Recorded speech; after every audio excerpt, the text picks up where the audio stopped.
UPSC prelims 2026 का paper हो चुका है और आज हम इस पेपर के बारे में कुछ बातें करेंगे और हम इस पूरे पेपर का एनालाइज करेंगे और कोशिश करेंगे कि आपको जितनी ऑथेंटिक हो सके उतनी ज्यादा ऑथेंटिक एक की दे पाए। और इसके डिस्कशन के लिए हमारे पास हमारे दो स्टूडेंट जो ऑलरेडी कई बार प्रीलिम्स को निकाल चुके हैं वो हमारे साथ हैं। Before going to the discussion of the entire paper, दो तीन चीजें मैं आपसे बोलना चाहूंगा।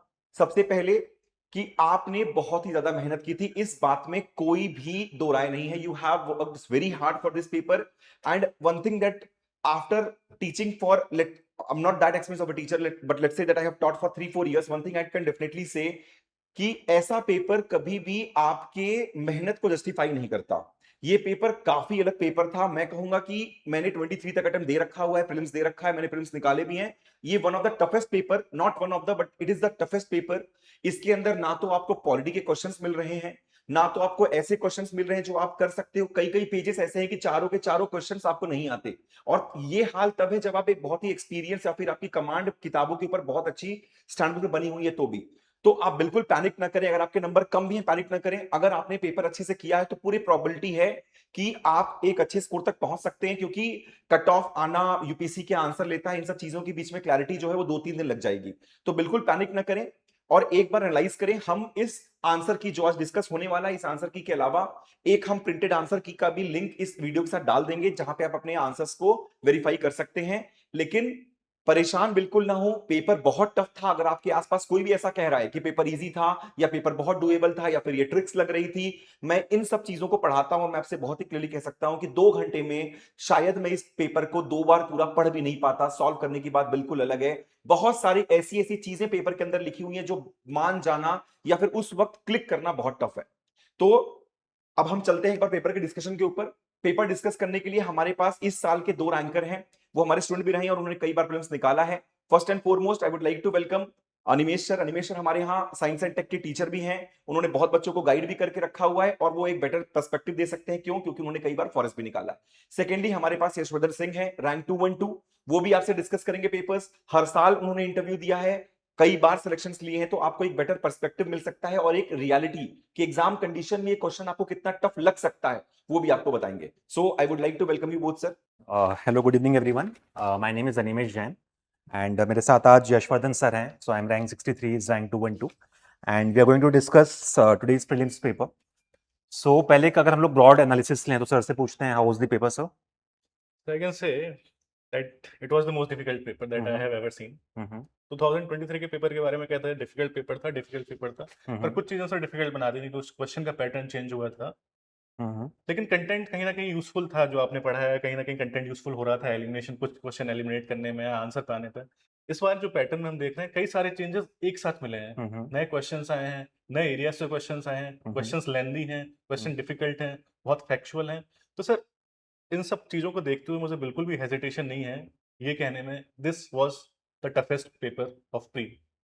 Correct sir. सो जैसा हम लोग जानते हैं कि 2023 का जो पेपर था, so that year cut off was 75 and the primary reason was कि उस साल पैटर्न चेंज हुआ था कि ओनली 1 ओनली 2 करेक्ट टाइप के ऑप्शंस बने थे। तो वहां पे जो हम लोग एलिमिनेशन ट्रिक्स वगैरह सीख के जाते हैं, वो सब चीजें डायरेक्टली अप्लाई नहीं हो रही थी और कुछ नए पैटर्न से क्वेश्चन आ गए थे कि स्पोर्ट्स वगैरह डाल दिया गया वगैरह वगैरह। बट इस पेपर में भी सर ये चीज थी कि जो हमारे स्टैंडर्ड एरियाज होते हैं, पॉलिटी, इकोनॉमिक्स, वहां से आपको 20-20 क्वेश्चन मिल रहे थे। सो हर स्टूडेंट लक्ष्मीकांत पढ़ के तो जाता ही है इनवेरिएबली। तो अगर आपके वहां से 20 क्वेश्चन है तो आप 15 क्वेश्चन करके आ जाते थे और उस कारण से आपका एक डिसेंट स्कोर आ जाया करता था। बट सर इस साल दिक्कत ये है, अगर हम लोग डिवीजन देखें overall,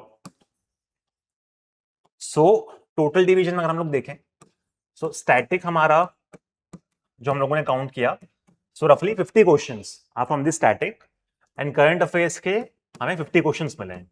so which is I think a good number, right? Yes. 50 questions from current affairs, ये काफी अच्छा नंबर है। और ऐसा नहीं है करंट अफेयर्स जो आया गया है ये इजी करंट अफेयर्स है। इसमें कुछ एरियाज हम लोग बोल सकते हैं इजी है, जैसे साइंस एंड टेक वगैरह, है ना। इसमें से भी कुछ क्वेश्चन डिफिकल्ट भी हैं, बट काफी सारे मिसलिनियस करंट अफेयर्स हैं। जैसे मूवी के ऊपर उन्होंने क्वेश्चन पूछा है, स्पोर्ट्स में टेनिस के ऊपर क्वेश्चन पूछा गया है, right? So this is from the difficult part. Sir static में भी अगर हम लोग देखें यहाँ पे, तो आपके जो ट्रेडिशनल एरियाज हैं, फॉर एग्जाम्पल पॉलिटी, जहां से हर साल रफली 15 से 20 क्वेश्चन आते हैं, इस साल हमने जो काउंट किया है हमें रफली मुश्किल से 5 से 8 क्वेश्चन मिले हैं। अब इन 5 से 8 क्वेश्चन में हम लोग उन क्वेश्चन को काउंट कर रहे हैं जो करंट अफेयर्स हैं, including current affairs. Including current affairs. For example Bharatiya Nagarik Suraksha Sanhita, that is not something which we read in the Laxmikanth, that is from the current affairs. तो उन सबको मिलाकर भी हमारे 8 क्वेश्चन ही बन पा रहे हैं from the polity section. Similarly sir अगर हम लोग इकोनॉमिक्स से देखें यहाँ पे, तो पूरा स्टैटिक करंट सब कुछ मिला के जो हमें मिला है दैट इज रफली 12 questions, so which is again I think from the on the lower side. 15-20 question होते हैं इनवेरिएबली इकोनॉमिक्स से, बट इस बार 12 क्वेश्चन हैं। जो लार्जेस्ट वेटेज हमें समझ में आया है वो है फ्रॉम साइंस एंड टेक। तो स्टैटिक करंट मिला के यहाँ पे 21 क्वेश्चन हैं साइंस एंड टेक के, जो कि अच्छा खासा वेटेज है। हम लोग देख भी रहे हैं लास्ट फ्यू ईयर्स में ट्रेंड है साइंस एंड टेक इन्वॉल्वमेंट के ज्यादा क्वेश्चन पूछे जा रहे हैं। इंटरेस्टिंगली हिस्ट्री के भी इस साल एक बड़ा जंप देखा गया है, रफली 20 questions 20 questions. Are from history. तो 20 this is including your modern art and culture, ancient medieval, सब कुछ मिला के 20 क्वेश्चन है। And history is one area जहां पे लोगों को हमेशा डिफिकल्टी होती है, बिकॉज बहुत कुछ रटने का होता है। प्रीवियस ट्रेंड जो हुआ करता था सर वो बहुत ऐसा था कि डायरेक्टली आपके एनसीईआरटी से क्वेश्चन आ गए, स्पेक्ट्रम से क्वेश्चन आ गए। बट अगर आप यहाँ पे भी देखें हिस्ट्री में इस बार जो पूछा गया है, ऐसे ऐसे किंग्स के नाम पूछे गए हैं जो कोई पढ़ता नहीं है। अब चेरा डायनेस्टी के किंग्स के नाम पूछे गए हैं मैच दी फॉलोइंग में, so nobody reads such kind of questions. Statement based question भी हिस्ट्री में जो पहले नहीं देखने को मिलते थे, वन वर्ड क्वेश्चन आते थे, इस बार स्टेटमेंट बेस्ड क्वेश्चन हिस्ट्री में बहुत ज्यादा है। करेक्ट। एक स्टेटमेंट है, एक क्वेश्चन अगर उसमें 3 स्टेटमेंट हैं और 10 डेटा हैं, 10 डेटा मतलब 10 डाउट्स होंगे कि Yes. स्टेटमेंट गलत। तो एग्जाम एनवायरनमेंट में हर एक स्टेटमेंट पर, हर एक डेटा पर डाउट होता है। तो एग्जाम एनवायरनमेंट में हिस्ट्री के भी स्टेटमेंट बेस्ड क्वेश्चन से इससे और डिफिकल्ट हो जाता है एग्जाम। करेक्ट सर, बहुत ज्यादा फैक्चुअल भी था हिस्ट्री। अब जैसे यहाँ पे ये लोग पूछ रहे हैं कि पंडित मल्लिकार्जुन मंसूर ये कौन से घराना को रिप्रेजेंट करते हैं। अब काफी लोगों ने तो घरानाज भी नहीं पढ़े होंगे कि भाई what is the difference between Gwalior and Patiala और ग्वालियर एंड आगरा घराना। उसमें भी वो इतना स्पेसिफिक जाके नाम पूछ रहे हैं कि दिस पर्सन बिलोंग टू विच घराना। राइट सर, हमने इसकी बैकवर्ड लिंकेज में जाने की कोशिश की कि काय न्यूज़पेपर से इन्फ्लुएंस था। तो न्यूज़ में भी हमें बहुत सारी इन्फॉर्मेशन नहीं मिली। 1-2 आर्टिकल्स थे द हिंदू में जो इस इन्फॉर्मेशन के रिगार्डिंग थे। तो प्रोमिनेंट करंट अफेयर में भी ऐसा टॉपिक नहीं था कि प्रोमिनेंटली बहुत करंट अफेयर में है कि आप बोल सकते हो कि नहीं ये तो करंट अफेयर में भी था। Right. So because of all this reasons we think that history was one of the most difficult this year. अब इसमें अगर आप मॉडर्न के भी क्वेश्चन देखो तो उसमें मल्टी स्टेटमेंट वाले हैं, असर्शन रीजनिंग टाइप क्वेश्चन पूछे जा रहे हैं। अब जैसे ये फॉरवर्ड ब्लॉक का last year cut of jump हुई 92 गई, उसका एक रीजन था हिस्ट्री इजी थी लास्ट ईयर। उसका एक इंपॉर्टेंट रीजन था कि कट ऑफ 92 तक पहुंच गई। इस बार हिस्ट्री बहुत डिफिकल्ट है। राइट।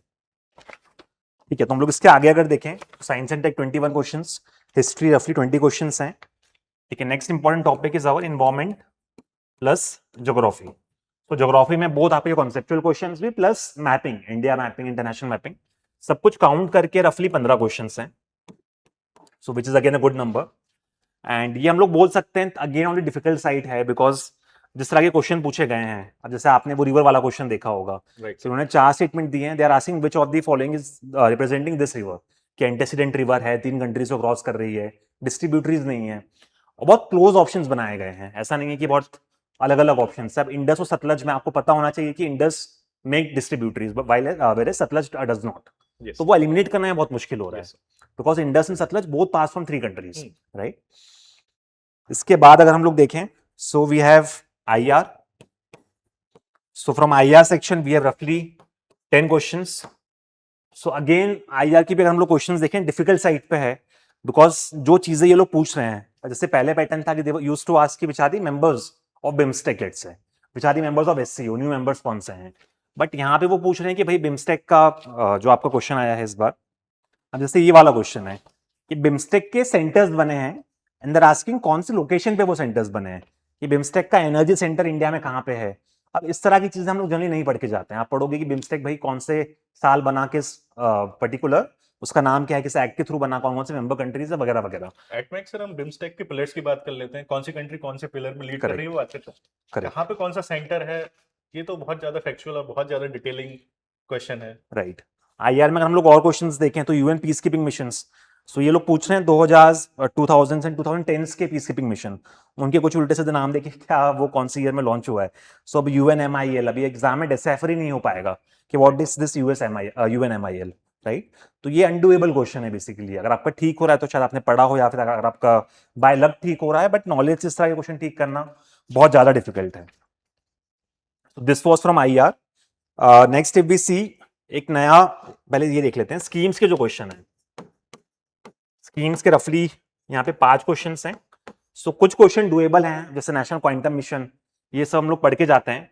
बट अगेन कुछ क्वेश्चन जो है यहाँ पे स्कीम्स के भी वो थोड़ा सा डिफिकल्ट हो सकता है बिकॉज उन्होंने स्कीम के क्वेश्चंस में असर्शन रीजनिंग डाला हुआ है।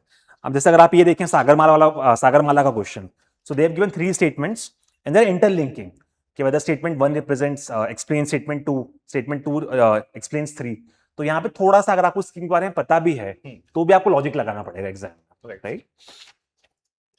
Next, sir, if we see, so we have ethics. So this is a new addition. So we have 4 questions from here. So आप बता सकते हैं इसके बारे में सर? तो 4 क्वेश्चन थे जो एथिक्स के क्वेश्चन है, जिसने एथिक्स पढ़ रखी है उसे लगेगा कि डूएबल क्वेश्चन है, but the trick is time कितना कंज्यूम हो रहा है। वो 4 क्वेश्चन केस स्टडी के फॉर्म में है, वो 4 क्वेश्चन आपको कितना टाइम कंज्यूम कर दे रहे हैं। उसके बाद अगर आपको दूसरी बार क्वेश्चन रीड करना पड़ रहा है तो आपका डबल टाइम जा रहा है, राइट। तो इस वजह से क्वेश्चन को लेंथी बना देते हैं। ऑलरेडी जिसने एथिक्स नहीं पढ़ी होगी, जिसने पढ़ी होगी, तो उसे क्वेश्चन इजी लग सकते हैं, बट लेंथी होना भी क्वेश्चन को डिफिकल्ट बनाता है। राइट। एंड आई थिंक इस तरह के क्वेश्चंस में जो एथिक्स के क्वेश्चन आए हैं, अब यहाँ पे काफी लोग हैं जिन्होंने मेंस दिया हुआ है पहले, सो आई थिंक उनके लिए थोड़ा इजी होगा बिकॉज हम लोग उस हैबिट में होते हैं लॉन्ग की स्टडीज रीड करने की। बट जो लोग फर्स्ट टाइम प्रीलिम्स दे रहे हैं, जिन लोगों ने मेंस की तैयारी नहीं करी है अभी तक, आई थिंक उनके लिए कुछ नया हो सकता है। They might face difficulty in this, right? People who have not studied ethics. So this was the overall breakup. So we both think that paper was on a tougher side. So we can say I think one of the toughest paper in the last 10 years maybe. Yes. Right? And I think more tougher than 2023 paper. If we see question wise. Yes. है ना, pattern में रख के हम लोग बात कर सकते हैं। Also the cutoff will depend on other factors also कि CSET कैसा होता है, कितना टफनेस लेवल है। बट अगर सिर्फ GS देखें so it was a tough paper. So basically we don't want to scare you here. The idea is कि अगर आपके नंबर लेट्स से 70 प्लस हैं, 70s 80s की रेंज में है, so very good score, so you need not lose heart basically, right? ऐसा बिल्कुल give up नहीं करना है कि हमारा सिलेक्शन नहीं होगा। एनीवे यूपीएससी के आंसर की आ जाएगी 2-3 दिन में, so we will get to know our exact score also from there. But again for the next 10 days if our score is in the range of 70 to 80 और 80 plus तो काफी comfortable हो जाएगा। बट इवन इफ अगर आप 70s की range में हैं, so there might be a possibility कि आप इस साल मेंस लिख रहे हो। सो बिल्कुल टाइम वेस्ट नहीं करना है, 1-2 दिन का गैप लीजिए and we can start our mains preparation, right? So okay, let's start with the paper then. The first question, it is in the form of one liner. It is basically about a volcano. It was declared as a global geopark by the UNESCO in 2025. It's situated in which one among the following countries? So, sir, you have been taking current affair classes. How would you rate this question? Sir particularly ये वाला topic मैंने तो नहीं पढ़ाया था frankly. अगर आपका static थोड़ा स्ट्रॉन्ग है, अगर आपने वॉल्केनोज वगैरह रटे हुए हैं, so then you might know कि भाई this volcano is in Ecuador. ये बात बट ये बहुत छोटा न्यूज़ है अगर हम लोग ओवरऑल करंट अफेयर्स की बात करें। बट क्योंकि अगर आप IR भी पढ़ते हैं तो आप ये टॉपिक वगैरह नहीं पढ़ेंगे थोड़ा सा, है ना? ज्योग्राफी में हम लोग एक्सपेक्ट भी नहीं करते हैं कि specifically volcano as a current affairs topic, या अगर टॉपिक आता भी तो हम लोग देखते हैं वॉल्केनोज में कि जो रिसेंटली इरप्ट हुए हैं, हम लोग उस सेंस में पढ़ते हैं। बट ये ग्लोबल जियो पार्क अगर आपने पढ़ा हुआ है तो आप ठीक कर देंगे, but a difficult question because ये नया लग सकता है। आप कई जगह देखें तो ऐसे क्वेश्चंस को इजी क्वेश्चन की तरह फ्रेम किया जाएगा कि तो इजी क्वेश्चन है, डुएबल क्वेश्चन, पर ऐसा नहीं होता है। ये क्वेश्चन भी अपने आप में डिफिकल्ट है क्योंकि करंट अफेयर में सारी चीजें इतनी होती हैं, हम सारी चीजें कवर करके नहीं जा सकते हैं। तो this is also a difficult question, this is not a easy question. Answer इसका ए, इक्वाडोर। तो ये the answer is Ecuador. And यहाँ पे अगर आप ऑप्शंस भी देखोगे सो बहुत क्लोज ऑप्शंस बनाए हुए हैं। They have given all the countries from Latin and South America. So ऐसा नहीं है कि आपने नाम से डिसाइफर कर लिया, आपको पता होना चाहिए एग्जैक्टली कि कौन सी कंट्री में है, राइट? ठीक है, moving on to the next question. Sir, With reference to Madhav National Park, which of the following statement is correct? It was declared a tiger reserve in India in 2025. This was a prominent news. It was covered in most of the sources that a new addition into the national park. But the second statement, Sakya Sagar, which is designated as a Ramsar site, is situated within this national park. Now, इस question sir ये देखते ही doubt create हो जाता है exam environment में कि साक्य सागर जो Ramsar site है इसी नेशनल पार्क में है नहीं। Third statement also, it's area is a shared between Madhya Pradesh and Rajasthan. अरे बहुत नाइव सा स्टेटमेंट लग रहा है, इसमें कुछ ऐसा बहुत ज्यादा ऐसा स्टेटमेंट नहीं है जो पहली साइट में गलत लगने लगे। तो we have tendency to mark such statement as a right statement क्योंकि स्टेटमेंट नाइविटी है। लेकिन we know that Madhav National Park is only in Madhya Pradesh and its area is not shared between Madhya Pradesh and Rajasthan. So this makes the question, the option of the statement third wrong. Sakya Sagar, yes, is a Ramsar site and it is also a part of this national park. Okay, so ये the answer will be 1 and 2। हम लोगों ने जो यहाँ classes ली थी current affairs की, सो हम लोगों ने इस साल तो नहीं बट लास्ट ईयर इसको हम लोगों ने कवर किया था।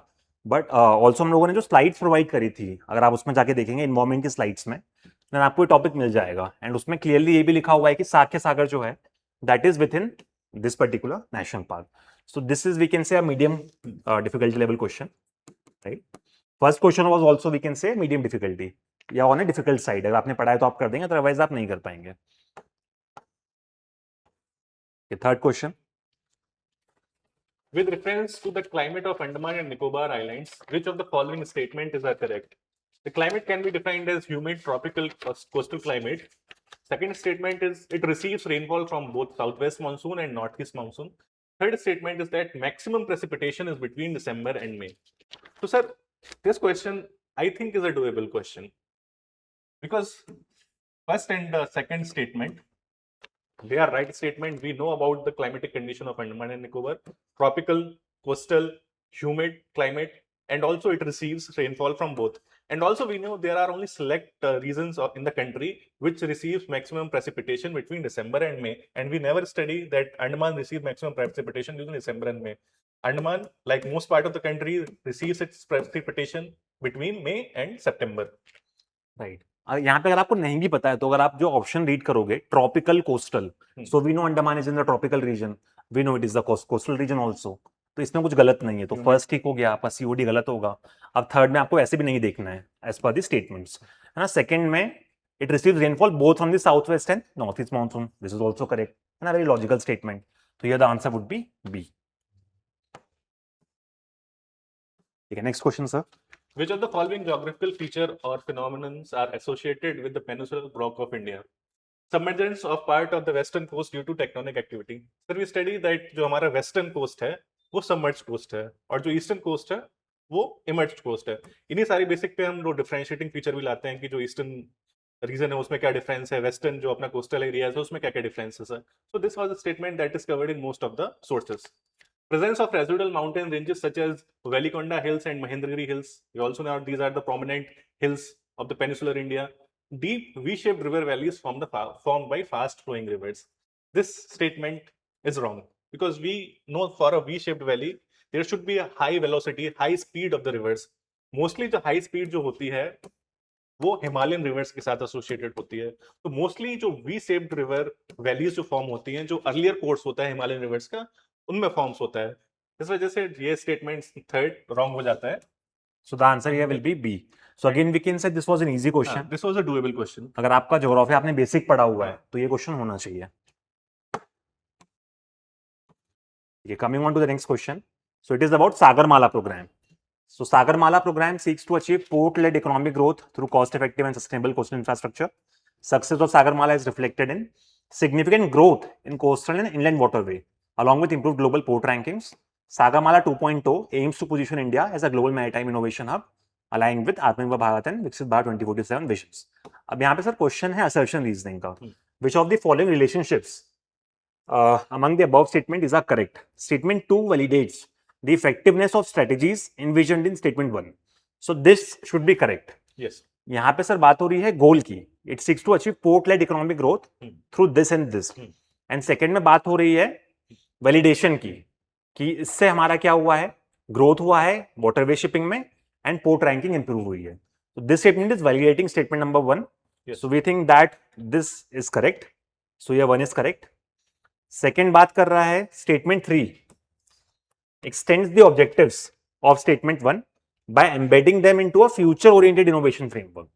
So we think that this should also be correct because it is linking it with the Atmanirbhar Bharat and Viksit Bharat, so it is having an aspect of future orientation. yes, and innovation की बात हो रही है यहाँ पे, innovation hub, and उसी को extend कर रहा है, logical भी है because सागरमाला 1.0 सागरमाला 2.0, तो उसको extend करता है ये logic. थर्ड स्टेटमेंट में अगर हम लोग देखते हैं, so statement 1 contradicts statement 3 by focusing only on traditional infrastructure instead of modern innovation. तो यहाँ पे देखिए although थर्ड में innovation की बात हुई है, बट कहीं पे भी इसका मेंशन नहीं है कि जो 1 में बात हो रही है it is only about traditional infrastructure, right? तो ये कंपैरिजन कहीं पर भी नहीं आया है जो ये बात कर रहा है। First is focusing only on the traditional infra. अगर आप अगेन पढ़ें इसमें, seeks to achieve port led economic growth through cost effective and sustainable coastal infra. तो यहाँ पे मॉडर्न भी हो सकता है, इनोवेशन भी हो सकती है, तो ट्रेडिशनल की कहीं बात नहीं है। So this should be wrong. Answer here is One 1 and 2. So again थोड़ा सा, ऑल्दो क्वेश्चन वाज इजी, थोड़ा सा अगर आप लॉजिक लगाएंगे तो this is doable. So we can put this under medium head, I think medium difficulty. Exam में confuse हो सकते हैं लैंग्वेज में, क्योंकि इसलिए क्वेश्चन दिस का इज मीडियम. पैटर्न थोड़ा डिफरेंट था तो टाइम ज्यादा लग सकता है, बट अगर हम एग्जाम एनवायरनमेंट में प्रेशर कंट्रोल करके देखें क्वेश्चन, तो डुएबल क्वेश्चन है. Right. इसके लिए आपको कोई एक्सटर्नल इन्फॉर्मेशन की रिक्वायरमेंट नहीं है. करेक्ट. अरे क्वेश्चन में अगर डेटा बेस्ड क्वेश्चन नहीं पूछ रहा है ना, it is not asking whether these statements are correct. ये 3 स्टेटमेंट्स दिए हैं, स्टेटमेंट्स हमें सही मान के ही चल रहे हैं. क्वेश्चन हमें आंसर इन स्टेटमेंट्स के बेसिस पे करना है. Correct sir. चलिए आगे बढ़ते हैं. 6th question. So, Consider the following statements about Rhinocostylis retusa, foxtail orchid. Statement 1 is, it is an epiphytic orchid. The species is endemic to a northeast India. Third statement is, it is the state flower of Arunachal Pradesh and Assam. So orchid अगर हम लोग देखें, generally जो भी orchids होते हैं वो epiphytes होते हैं. एपिफाइट्स भी नो Epiphytic होता है. कि वो दूसरे प्लांट्स पे ग्रो करते हैं, जैसे बेल वगैरह होती है, वैसा आप समझ सकते हैं. सो अगर आपको ये बेसिक आइडिया पता है कि what is epiphyte and what is an orchid, तो this first should be correct here. Second में अगर हम लोग देखें, it is endemic to North East India.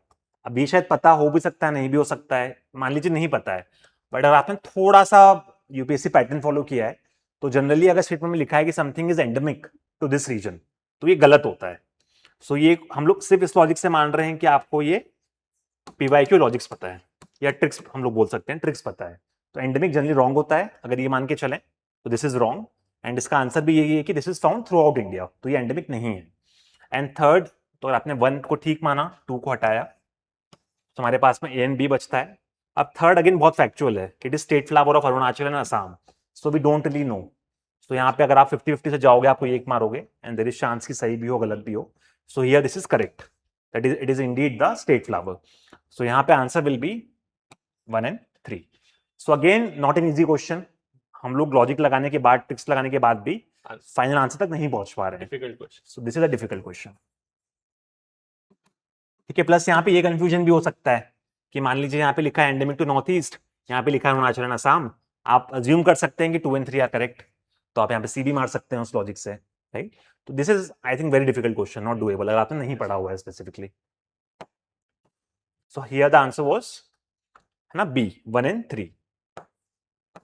Next question. So Which one of the following statements with regard to the Moedans built by the Thai Ahom Kingdom and inscribed as a World Heritage Site by UNESCO is correct? Sir, ये prominently current affair में topic रहा है. Last year भी news में था, इस year भी news में है. तो पहला ऑप्शन है, they acted as a army fortresses. They were recreation centers of the royals and nobles. Third option is they were burial grounds for the royals and nobles. Fourth statement is they were battle drill centers of the royals and nobles. Detail में चीजें पढ़ी थी, क्योंकि जब UNESCO में इंलिस्ट किया गया था इसे, तो बताया गया था कि these are the burial grounds of the royals and nobles. So straight forward इतने सारे स्टेटमेंट दिए हैं, इन्हें इनसे कंफ्यूज नहीं होना है कि आर्मी फोर्ट्रेस भी होता था क्या. नहीं, सिंपल लॉजिक है. They were burial grounds, they were prominently in news, so it was a doable question. So we are classifying this as easy question. The reason being लगातार न्यूज में है, मोइदम्स तो हम लोग पढ़ के जाएंगे अगर हम लोग यूपीएससी की तैयारी कर रहे हैं, directly from current affairs. So this is in the easy category. The answer here is C. Okay, coming on to the next question.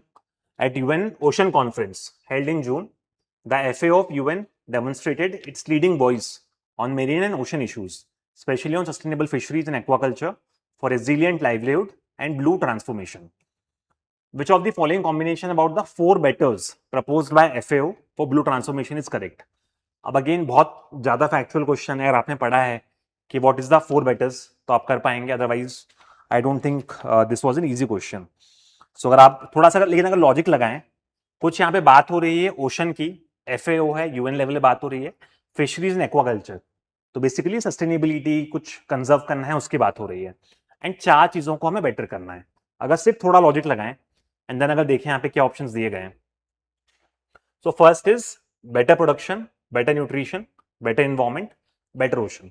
एक बार रखते हैं, हो सकता है better production, better nutrition, better environment, better life.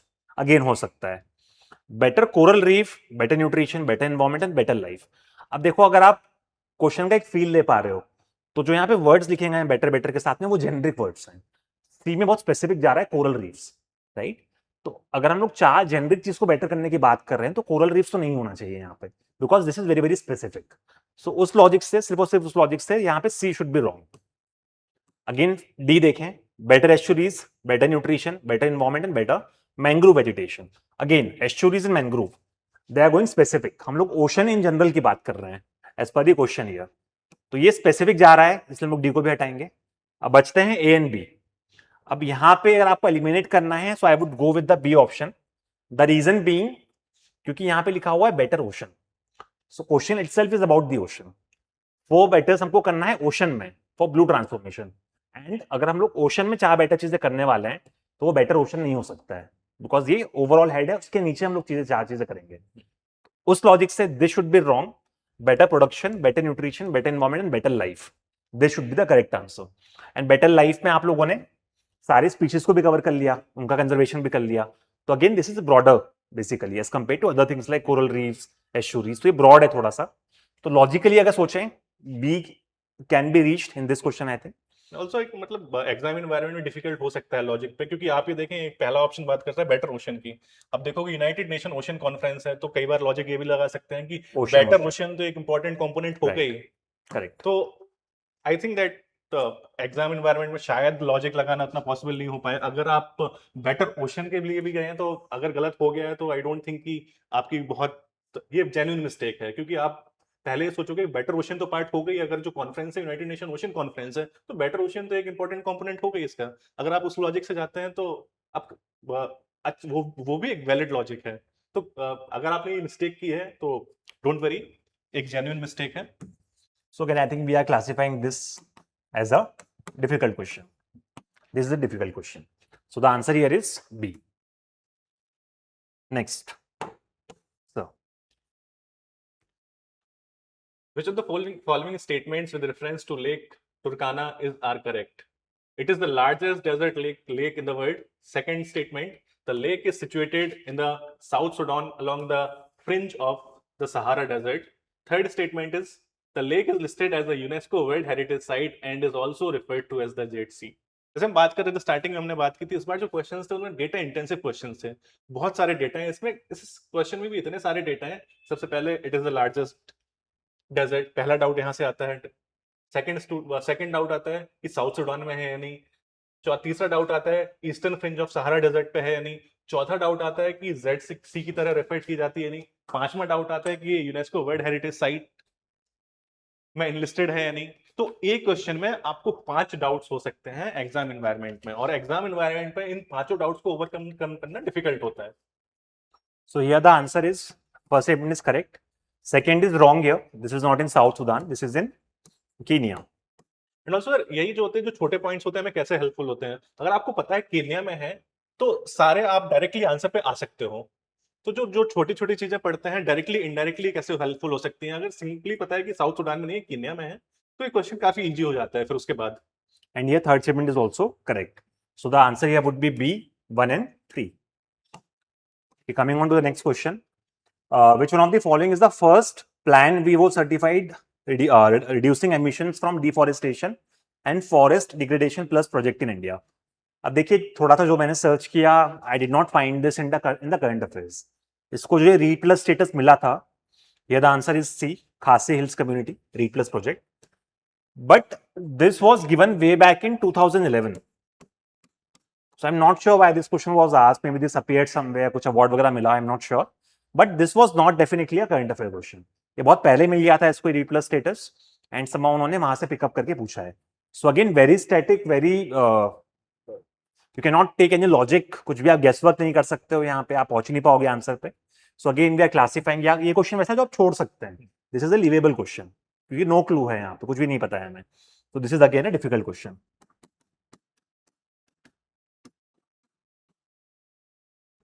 Next, so Consider the following statement with reference to India's response to climate change. Statement first, India's long-term low emission development strategy is a crucial tool for achieving net zero emissions by 2070. Second statement, India's fourth biennial update report submitted in December 2024 recorded around 8% decrease in greenhouse gas emission in 2020 over 2019.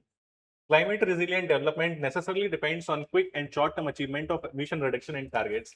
Sir ये question discuss करने से पहले ये हम admit कर लेते हैं कि हम भी इस क्वेश्चन के आंसर पे आने में अभी डाउट है कि एक्चुअली क्या आंसर होगा. लॉजिकली देखें, फैक्ट वाइज देखें तो दोनों अलग अलग आंसर आ रहे हैं, तो इसमें अभी भी डाउटफुल सिचुएशन है. ठीक है, तो यहाँ पे हमें इन स्टेटमेंट का करेक्टनेस चेक नहीं करना है, हमें अज्यूम करना है ये तीनों चीजें करेक्ट हैं एंड देन उसके अकॉर्डिंग हमें देखना है रिलेशनशिप क्या बन रहा है स्टेटमेंट्स में. So first if we see statement 1 is empirically supported by statement 2. अगर 1 एंड 2 हम लोग देखें, 1 बात कर रहा है that this is crucial for achieving net zero emission and second बोल रहा है कि हमारा जो है हमने एक रिपोर्ट सबमिट करी जिसमें एमिशन हमारे कम हो गए. तो अगर सिर्फ इन दोनों को हम लोग पढ़ते हैं तो this is correct, it is empirically supporting statement 2, data wise support कर रहा है. बट यहाँ पे कैच ये है कि अगर आपने ये पढ़ा है कि what is this LEDS strategy, so this was submitted by India in UN in 2022. तो ये अगर 2022 में सबमिट करी गई है, we can not see its impact in 2020. Number 1. Number 2, this decrease in GHG levels could also be because of pandemic, because 2020 में pandemic था तो उससे जीएचजी कम हो गए होंगे. So it might not be because of India's low emission development strategy, right? So उस logic से अगर देखें तो यहाँ पे first statement should be wrong, but again we are not sure because empirically तो it is supporting 2 is supporting the 1. So first should be wrong here. Second, statement 3 contradict the approach implicit in statement 1. अब 3 में बोल रहा है कि climate resilient development necessarily depends on quick and short term achievement. तो यहाँ पे short term पे फोकस है, बट जो हमारा फर्स्ट स्टेटमेंट है it is talking about long term, तो it is in a way contradicting also because यहाँ पे टर्म लिखा गया नेसेसरली, तो ये कॉन्ट्रडिक्ट करता है बिल्कुल. तो second should be correct. Statement 1 and 3 together establish the premise of long term sustainability. अब थोड़ा सा ये काउंटर इंट्यूटिव है, ये हमें भी समझ में नहीं आ रहा है भी कैसे हो रहा है, बट अगर हम लोग ऑप्शन वाइज जाएं तो हमारे लॉजिक से 1 इज रॉन्ग तो ये कटता है, सेकेंड इज करेक्ट तो आंसर शुड बी सी. अब बट थर्ड में देखिए यहाँ पे बात कर रहा है कि together it is establishing the premise of long term sustainability. So एक तरीके से तो है कि फर्स्ट में बात है लॉन्ग टर्म की, यहाँ बात है शॉर्ट टर्म की, दोनों को मिला के देखेंगे लॉन्ग टर्म में सस्टेनेबिलिटी की बात है, बट आपस में कॉन्ट्रडिक्टिंग भी है बिकॉज वहां पे लॉन्ग टर्म लिखा है, यहाँ पे नेसेसरली शॉर्ट टर्म लिखा हुआ है. So we are not sure क्या आंसर होना चाहिए इसका, but we are going for now with the C option 2 and 3, right. So again we will say this is a difficult question because काफी लोगों को हो सकता है यहाँ पे यही नहीं पता हो कि दिस एलईडीएस ये कौन से ईयर में आया है. सो फ्रॉम दैट लॉजिक शायद उन्होंने इसको सही मान लिया होगा. एंड अगेन आप लोग देख ही रहे हैं कि despite reading all the sources वगैरह on the net, we are confused कि what should be the final answer here. So this is definitely again a difficult question. Next. With respect to the Western Hulog gibbons, which of the following statement is correct?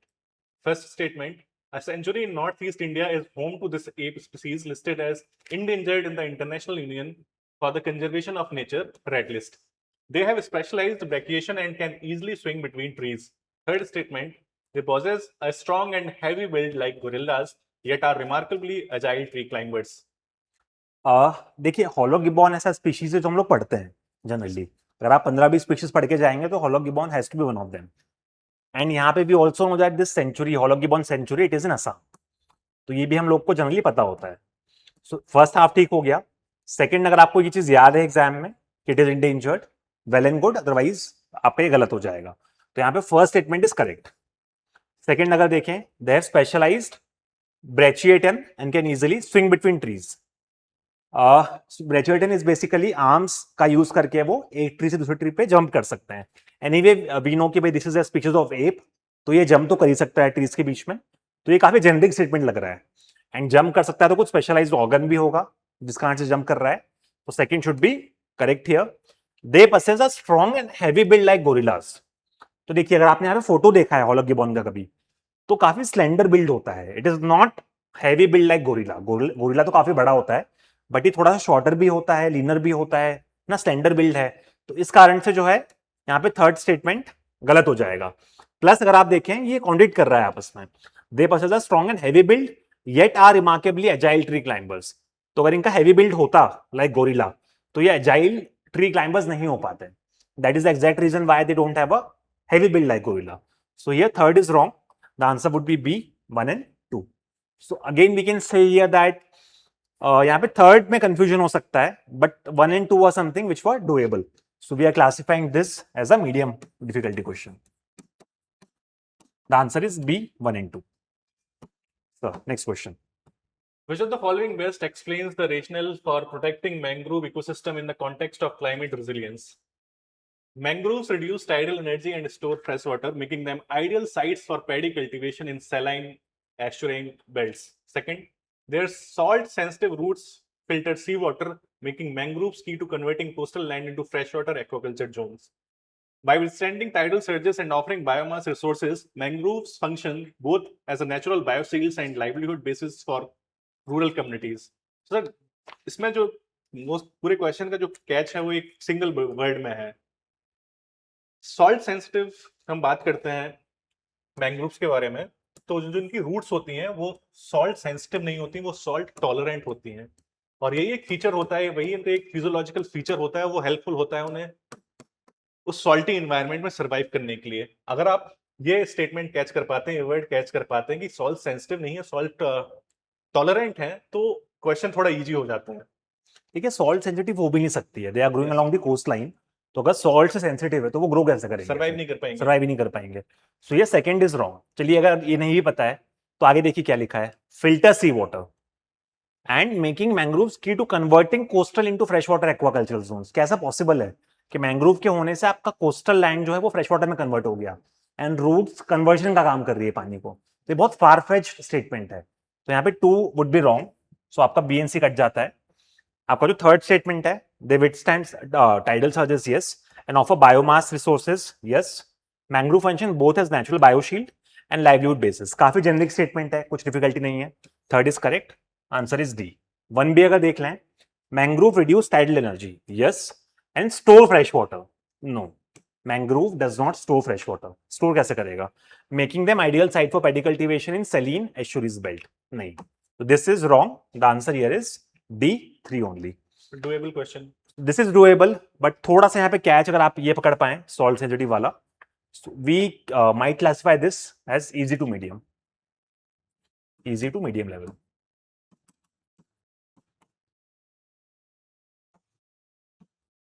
ठीक है, next question. In what ways does the Vizhinjam International Seaport represent a structural shift in India's maritime trade and logistic policy? First, by functioning exclusively as a domestic cargo hub to reduce reliance on coastal shipping and eliminate the need for foreign collaborations. Second, by focusing primarily on passenger cruise tourism and heritage shipping to increase Kerala's profile as a maritime heritage destination.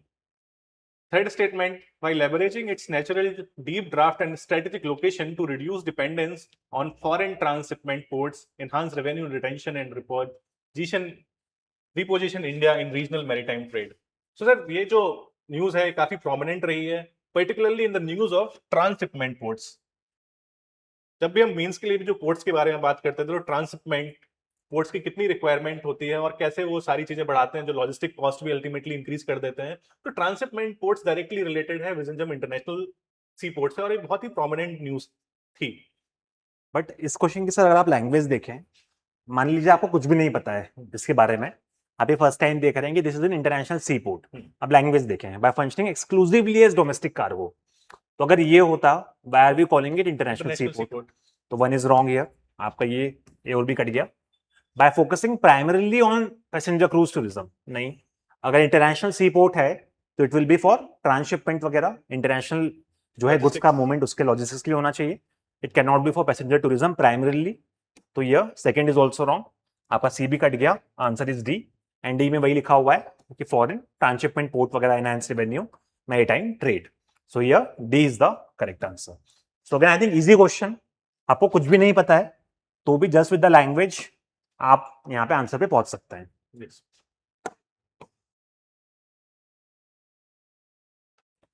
Identify the river of the Indian subcontinent on the basis of the following information. First, it has an antecedent drainage system. Second, it flows through 3 countries. Third, it originates in the Tibetan Plateau and is an important river for irrigation. Fourth, it does not form distributaries.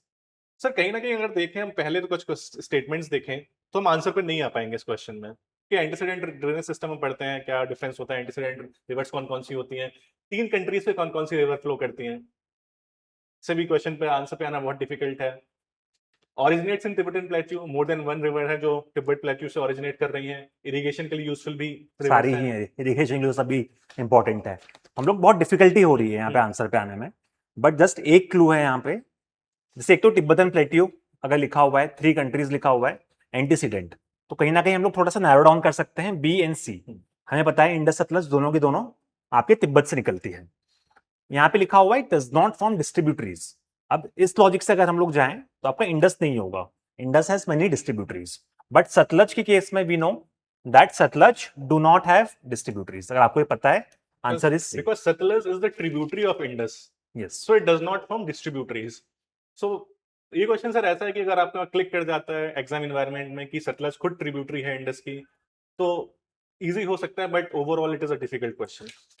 अगर थोड़े से अलग logic से जाएं तो fourth statement की basis पे I think हम लोग ए और बी हटा सकते हैं कि does not form distributaries. Brahmaputra Indus बहुत बड़ी रिवर्स हैं, तो ये डिस्ट्रीब्यूटरीज बनाती हैं डेफिनेटली। तो ए एंड बी पे आप काट सकते हैं, बट फिर भी आप सी एंड डी में फंसेंगे कि तीस्ता वगैरह है कि नहीं है। सो यहाँ पे the answer is C, Sutlej. So again not an easy question, I think again a difficult question. Okay, moving on to the next question. With reference to the Indian states, which of the following is not correct? So basic थोड़ा सा static इन्होंने geography पूछा है, हम लोग बहुत time से पढ़ते आ रहे हैं कि लार्जेस्ट बॉर्डर कौन सा है, स्टेट कौन सी स्टेट सबसे ज्यादा स्टेट्स के साथ बाउंड्री शेयर करती है। तो वहां पे इन्होंने क्वेश्चन पूछा है UP share the boundary with the highest number of other Indian states. So this is correct. UP actually shares boundary with 8 states in one UT. So with 9 it shares. Rajasthan shares the longest international border among the Indian states. नहीं, it is West Bengal. ठीक है, यार आपको ये नहीं पता है, हमें पता है कि इंडिया का जो मैक्सिमम बॉर्डर है that is with Bangladesh, and Bangladesh के सराउंडिंग में जो बिगेस्ट हमारा स्टेट आता है that is West Bengal. And if we see the data, so यहाँ पे एक्चुअली वेस्ट बंगाल का रफली 2216 किलोमीटर्स है the border with Bangladesh, and आपके राजस्थान का है 1070 किलोमीटर। सो बहुत ऑलमोस्ट 2x यहाँ पे डिफरेंस है, तो दिस इज यहाँ पे incorrect. Sikkim is the only state that shares its boundary with just one other Indian state, तो this is also wrong here because Meghalaya जो आपका कौन सा स्टेट है, मेघालय जो है that also shares only with the one state that is your Assam. So Sikkim is not the only state, we also have Meghalaya. तो चूंकि इन्होंने नॉट करेक्ट पूछा था, द आंसर ये should be 2 and 3. So we can say it is a medium difficulty. Although अगर आपका geography strong है, India का मैपिंग स्ट्रॉन्ग है, then it should be an easy question for you. But अगर exam condition में मान सकते हैं कि it is easy to medium.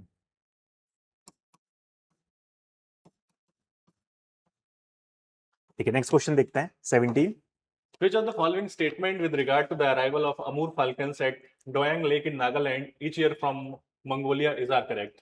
It showcases how sustained local conservation efforts can contribute to the arrival and protection of international migratory birds. It reflects the global success of advanced tracking technologies that guide migratory birds back to their stopover sites. Third statement, it confirms that Amur falcons had adopted the permanent residency in India due to favorable habitat change. Sir, I think ये question भी हम language से, options की language से ही कर सकते हैं। शायद अमूर फाल्कन्स के बारे में डिटेल नॉलेज, डोयांग लेक के बारे में डिटेल नॉलेज शायद हम उतना नहीं पढ़ते हैं, लेकिन हम लैंग्वेज के बारे में देखें, it showcase how sustain local conservation efforts can contribute to the arrival and protection of international. Perfectly right बहुत स्टेटमेंट। जेनरिक स्टेटमेंट है, कुछ डिफिकल्टी नहीं है, दिस इज करेक्ट। सेकंड, हम लोग यहाँ पे CND काट के A and B तक पहुंच गए। it reflects the global success of advanced tracking technologies that guide migratory birds back to their stopover sites. Advance tracking technologies migratory birds को कैसे हेल्पफुल होगी? एडवांस टेक्नोलॉजीज होती हैं वो तो ह्यूमंस के लिए यूजफुल होती हैं, कैसे ट्रैक करना है, उनके मूवमेंट्स को ट्रैक कर सकते हैं। जो माइग्रेटरी बर्ड्स होती हैं उनका फिजियोलॉजिकल मैकेनिज्म होता है जिसके थ्रू वो माइग्रेट करती हैं लॉन्ग डिस्टेंस पे। Third statement, it confirms that Amur falcons have adopted to the permanent residence in India due to favourable habitat change. इतने शॉर्ट टर्म में हम क्या इतना स्टेटमेंट दे सकते हैं, इतना प्रोमिनेंट स्टेटमेंट कि अमूर फाल्कन्स की रेजिडेंसी है वो परमानेंटली चेंज हो गई है क्योंकि फेवरेबल हैबिटेट चेंजेस मिले हैं इंडिया में।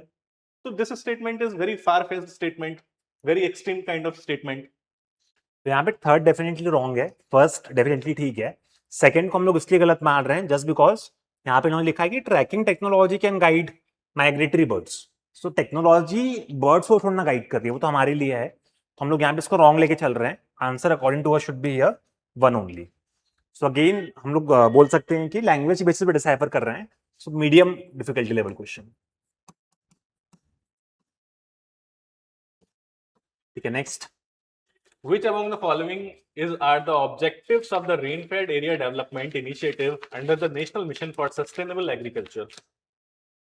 Encouraging monoculture in rainfed areas. Second, increasing rice cultivation in irrigated region.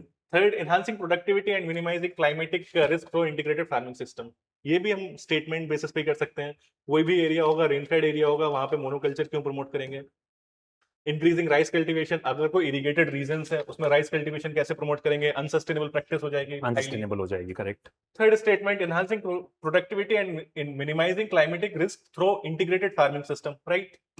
अगर आईएफएस है तो प्रोडक्टिविटी इंक्रीज होती है, क्लाइमेटिक रिस्क होते हैं वो मिनिमाइज होते हैं। तो थोड़ा सा लॉजिक लगाएंगे, आई थिंक आपका आंसर आ रहा है। This is N easy question. यहाँ पे आपको नॉट नेसेसरली स्कीम का नॉलेज नहीं होना चाहिए, थोड़ा सा लॉजिक लगाएंगे। What is sustainable here? तो यहाँ पे थर्ड ही सस्टेनेबल है, 1 and 2 आर नॉट सस्टेनेबल। तो answer here is D 3 only. 19. Which of the following is at the most significant implications of obtaining Ecotex certification for Eri Silk in the global textile industry? First, it allows Indian exporter to compete in high-end markets that prioritize chemical-free products. Second, it confirms that Eri Silk meets international safety, environmental, and quality standards, enabling its entry into premium eco-conscious. Sir ये question आपने already, ये topic आपने अपनी classes में cover कर रखा है sir, आप इसका डिटेल्ड ओवरव्यू और डिटेल्ड डिस्कशन भी दे सकते हैं।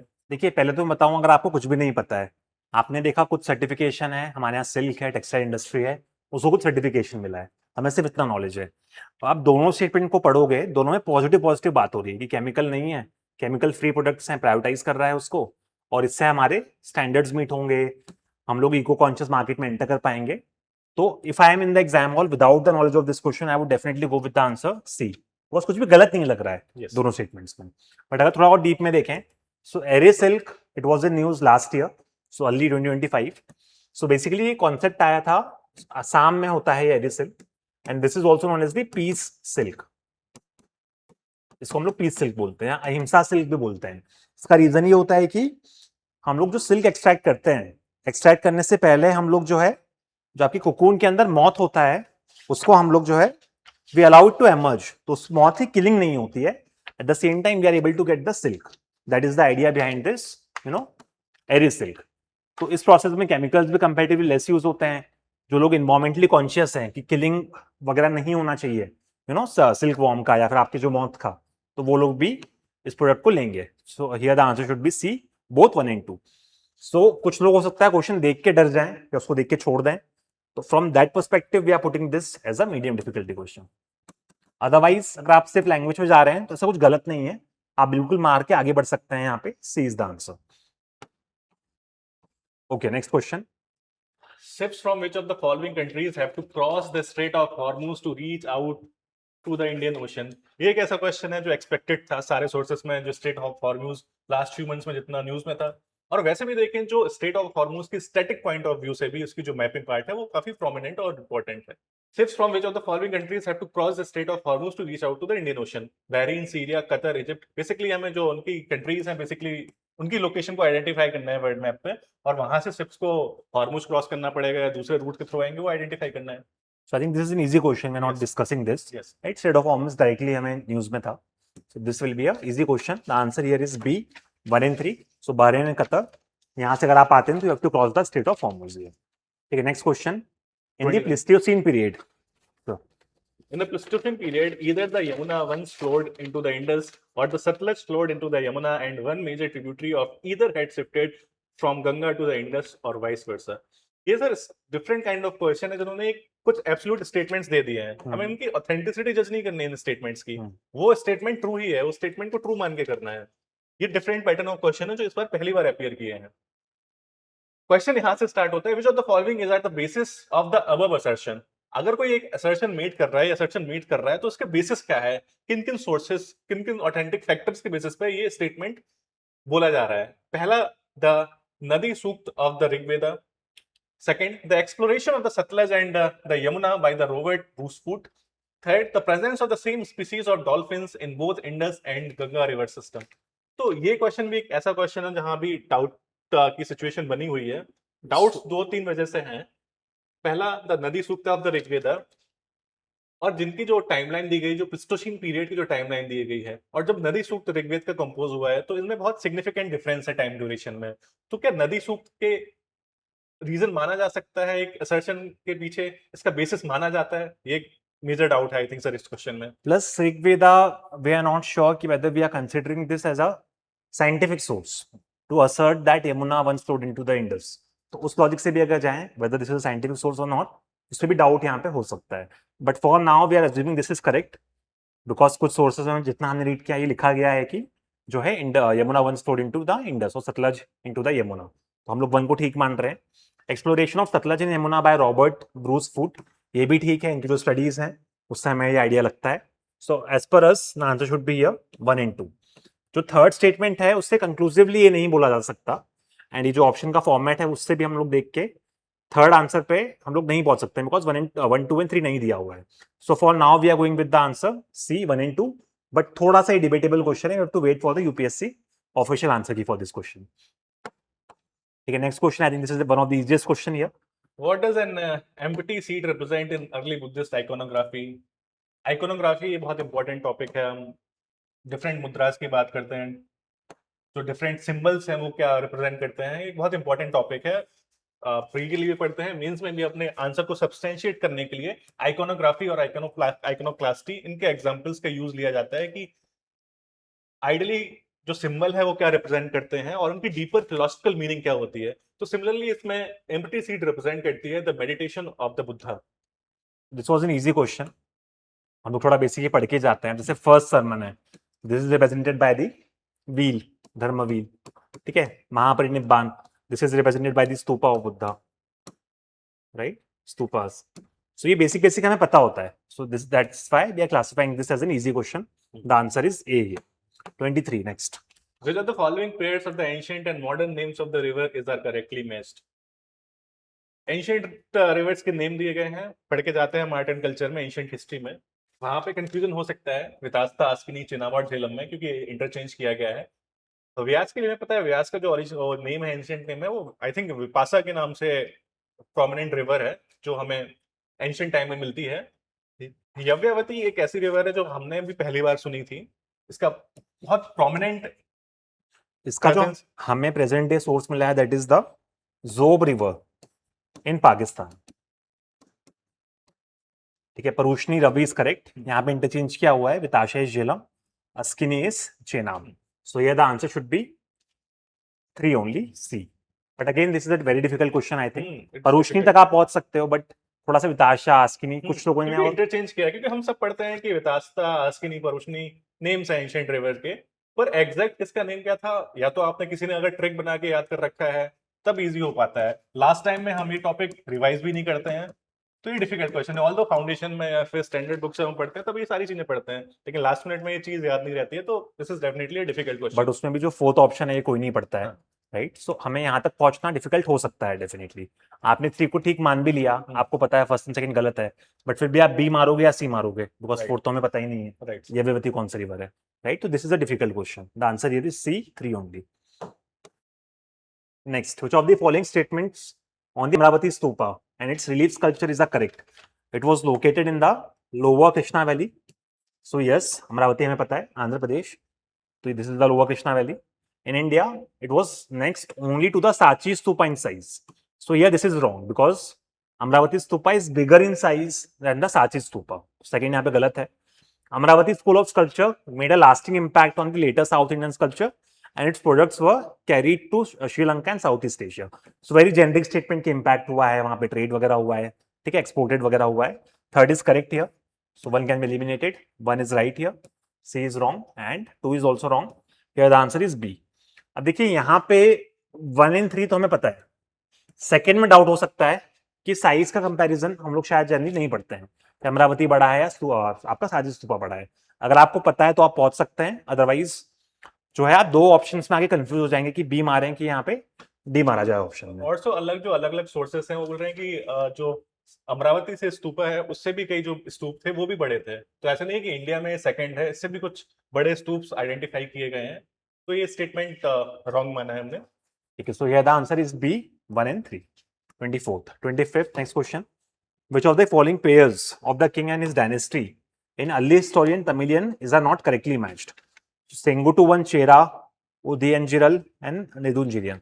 अब देखिए हम लोग एंशियंट लोग वैसे ही बहुत कम पढ़ते हैं, एंशियंट और मेडिवल पढ़ते भी हैं तो हम लोग मेजर डायनेस्टीज पढ़ते हैं कि चोला के प्रोमिनेंट किंग्स कौन से हैं, पांड्या के कौन से हैं, पल्लवासी कौन से हैं। चेरा वगैरह हम लोग जनरली नहीं पढ़ते हैं, और पांड्या में भी हम लोग इतने स्पेसिफिक नाम वगैरह कभी नहीं पढ़ते हैं। सो ये क्वेश्चन भी अगेन आई थिंक छोड़ने वाला क्वेश्चन था एग्जाम हॉल में, अनलेस आपको स्पेसिफिकली पता है।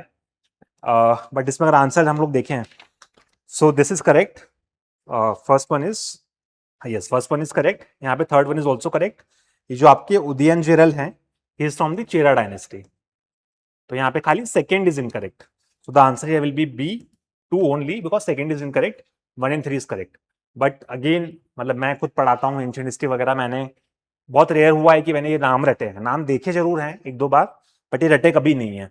तो अगर एग्जाम में क्वेश्चन आता है I would have left this question definitely. Also sir जो आपने बोला ना कि आपने देखे हैं पर याद नहीं है, यही जो मेजर डिफरेंस होता है। हम्म। बाहर देखने में क्वेश्चन बहुत इजी सा लग सकता है कि अरे ये तो बहुत प्रोमिनेंट नहीं, मैं आपको पता होना चाहिए, लेकिन एग्जाम एनवायरनमेंट में ये याद करना, ये रिकॉल करना कौन चेरा से है, कौन चोला से है, कौन पांड्या से, डिफिकल्ट होता है। So we are classifying this as a difficult question. So this was the first 25 question. In the next video, we are going to discuss the forward questions from here.